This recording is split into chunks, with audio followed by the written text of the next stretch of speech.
músculo craneal está formado por los músculos escalenos, que varían en número según el caso del bovino, presenta tres músculos escalenos, un músculo escaleno dorsal, uno medio y otro ventral. En el canino no se presenta el músculo escaleno ventral, y el equino, el que está ausente, es el dorsal. Los músculos escalenos ventral y medio se están insertando en el primer par de costillas, ¿sí? Y el músculo escaleno dorsal se inserta más o menos a la altura entre el tercer y octavo par de costillas. Y todos los músculos escalenos, después vamos a ver un esquema, se termina insertando cranealmente entre la tercera y la quinta vértebra torácica, a nivel de, tercera y quinta vértebra cervical a nivel de sus procesos transversos. El grupo caudal está constituido por el músculo diafragma, que es el músculo que forma la base de las paredes del tórax, que delimita la cavidad torácica con la cavidad abdominal. Y por último, el grupo lateral lo conforman los músculos intercostales externos, que tienen una dirección de las fibras que va de cráneo dorsal a caudo ventral. Los músculos intercostales internos, que tienen una dirección opuesta, ¿sí? O sea, son perpendiculares a la dirección de la fibra de los músculos intercostales externos. La dirección de la fibra va de cráneo ventral a caudo dorsal, ¿sí? Y obviamente se encuentran por dentro de los músculos intercostales externos, o sea, son más profundos. Estos músculos lo que hacen es rellenar todo el espacio que se encuentra entre las costillas, ¿sí? Va del extremo caudal de una costilla hacia el extremo craneal de otra costilla. También están los músculos elevadores de las costillas, que nacen de un proceso transverso de una vértebra torácica y se inserta en el extremo dorsal de una costilla, a nivel del ángulo de la costilla. Y el músculo retractor de la costilla, de la última costilla, que tiene origen a nivel del proceso transverso de la primera vértebra lumbar y se inserta a nivel del ángulo de la última costilla. Acá tiene un esquema donde se puede ver algunos de los músculos. Esta es una disección profunda de un equino.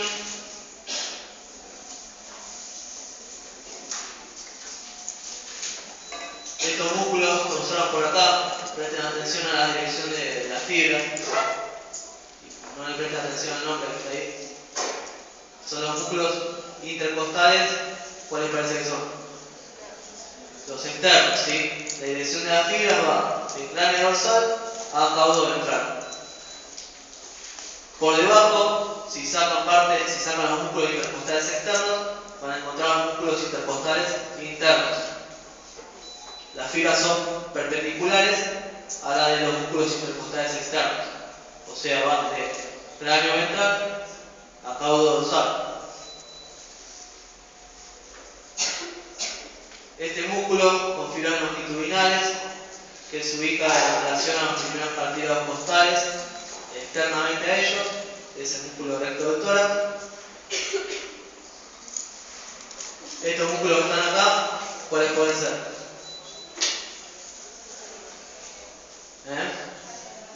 Los escalenos, ahí tiene el machete.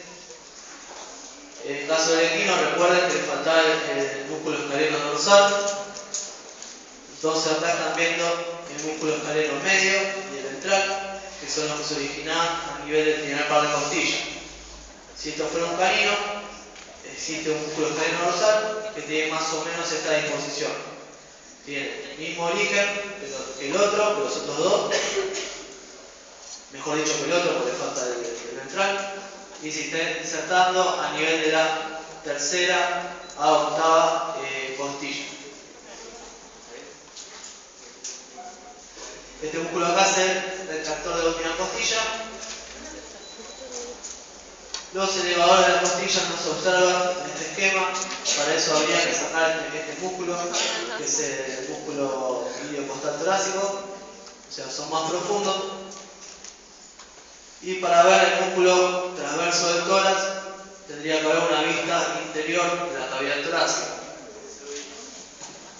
Ese lo ubicaría dorsalmente al esternón y a los cartílagos costales.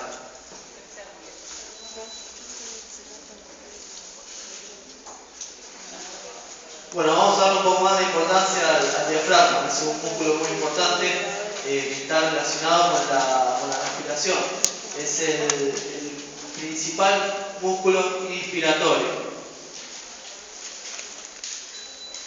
Presenta una porción muscular que lo une a la periferia, ¿sí? O sea, a las costillas,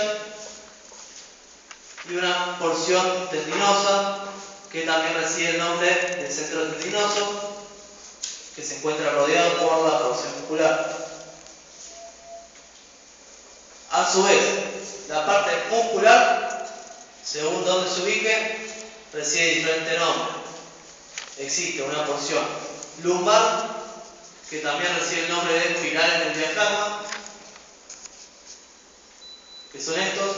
Acá tienen un pilar y acá hay otro pilar, que se inserta a nivel de las primeras vértebras lumbares, a nivel del cuerpo de las primeras vértebras lumbares. Esto los preparados se ven muy bien. Esta es una vista caudal del diafragma, para no se confundan, ¿sí? Esto es derecha, esto es izquierda, esto es ventral y esto es dorsal.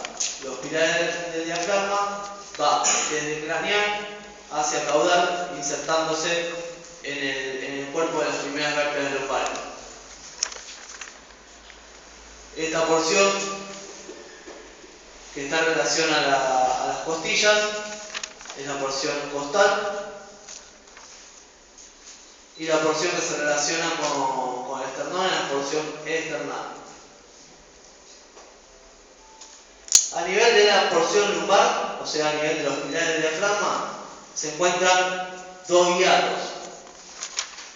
Uno que es el hiato aórtico, que es el más dorsal, que lo ubican entre el pilar izquierdo y el pilar derecho.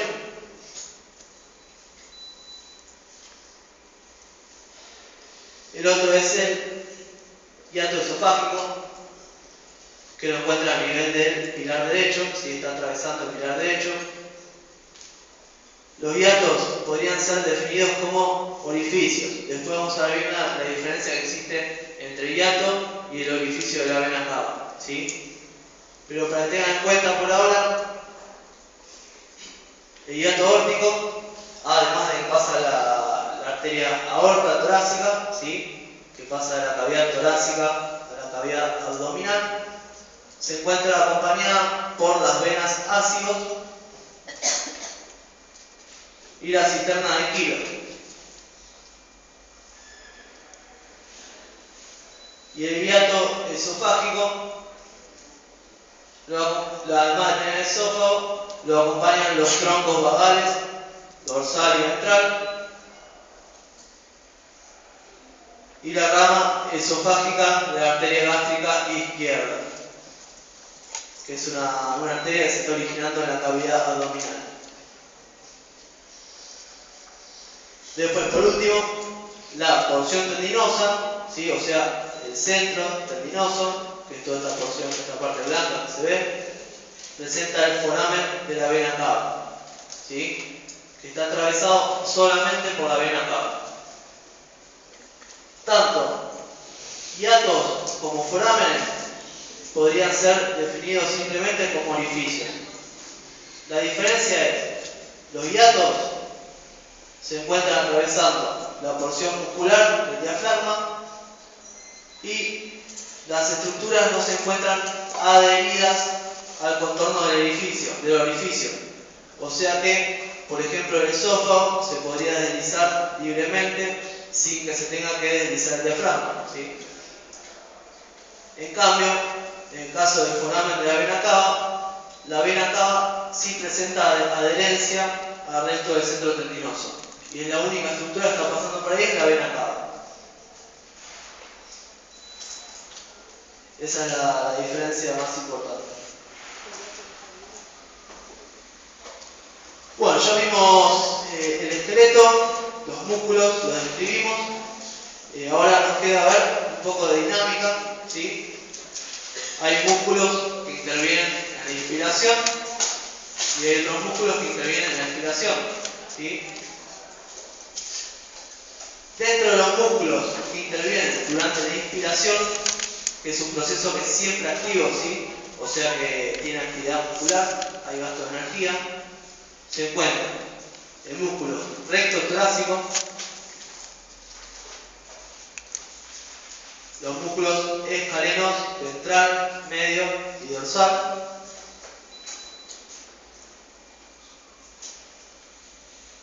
el músculo diafragma, los músculos intercostales externos e internos. De los internos solamente la porción intercondral, o sea la porción que se encuentra entre los cartílagos costales. La otra porción, o sea la interósea, forma parte de los músculos expiratorios. Y por último, el último músculo inspiratorio son los músculos elevadores de la costilla. Entonces, cualquier músculo que aumente alguno de los tres diámetros del tórax, como vimos antes, el diámetro longitudinal, el vertical o el transversal, va a estar actuando como un músculo inspiratorio. O sea, lo que hace es aumentar el tamaño de la cavidad torácica, con lo cual también se distiende el pulmón. Y eso genera que ocurra una entrada de aire hacia los pulmones, ¿sí? Al aumentar el volumen de la cavidad torácica, ingresa aire adentro de los pulmones. Músculo recto torácico. Los escalenos ventral, los intercostales y el elevador de la costilla actúan principalmente llevando las costillas hacia craneal, ¿sí? Entonces lo que van a hacer es aumentar principalmente el diámetro vertical y el diámetro transversal. Ahora en un ratito vamos a ver cómo pasa eso. Y el músculo diafragma, cuando se contrae, comprime las vísceras hacia caudal, ¿sí? Las vísceras abdominales hacia caudal, y lo que hace es producir un aumento del diámetro longitudinal. ¿Está bien? Se recuerda que es el principal músculo inspiratorio, que está inervado por los nervios frénicos.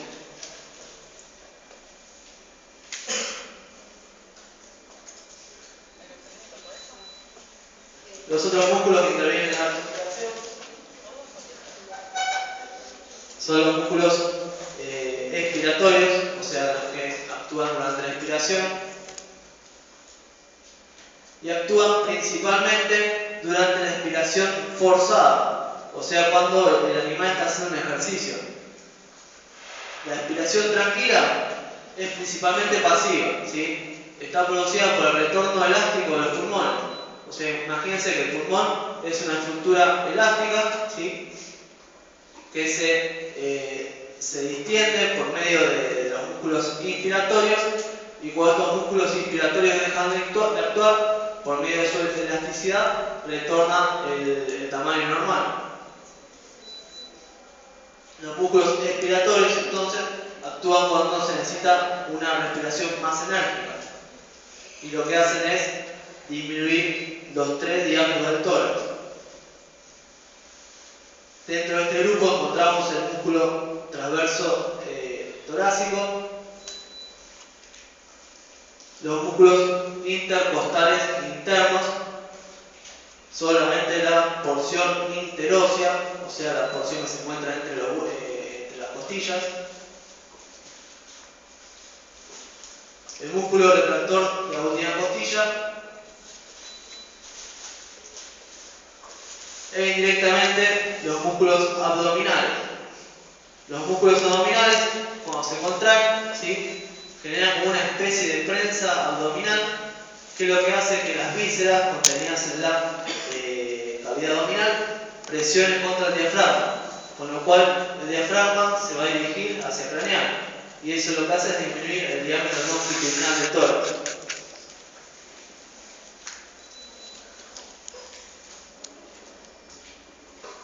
Bueno, como ya vimos antes, los diámetros que se modifican durante la respiración. En el caso de la inspiración, aumentan los 3 diámetros, o sea, aumenta el diámetro vertical, el diámetro transverso y el diámetro longitudinal. No sé si van a llegar a ver acá que están al fondo, pero les voy a mostrar cómo es más o menos.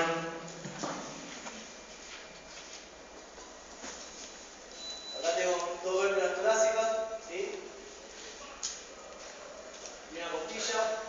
Recuerden, la cabeza de la costilla está articulando entre 2 vértebras torácicas y el tubérculo de la costilla fue el grosor transverso. Esto más o menos tiene esta disposición, ¿sí?, más o menos como observa ahí en el caballo. Cuando las costillas se ponen hacia el craneal, ¿sí?, simultáneamente se produce este movimiento. Se mueven hacia el craneal y además descienden. ¿Está bien? Entonces, si ustedes lo miran de frente, al dirigirse hacia el craneal, lo que aumenta es el diámetro transversal. Si ustedes miden acá, no es lo mismo que medir acá. Entonces, durante la inspiración, por un lado pasa esto, aumenta el diámetro transversal. Y por otro lado, simultáneamente dijimos que bajan las costillas. Entonces, ¿qué otro diámetro está aumentando? El vertical. ¿Sí? ¿Todos lo vieron? Estas dos cosas pasan simultáneamente. Y después, por último, dijimos que lo que aumenta también es el diámetro longitudinal, por la contracción del diafragma que empuja las vísceras hacia caudal. Eso es lo que pasa durante la inspiración. Y durante la expiración ocurre todo lo opuesto. O sea que incluyen los 3 diámetros del tórax. En ciertas patologías, como por ejemplo lesiones a nivel de los nervios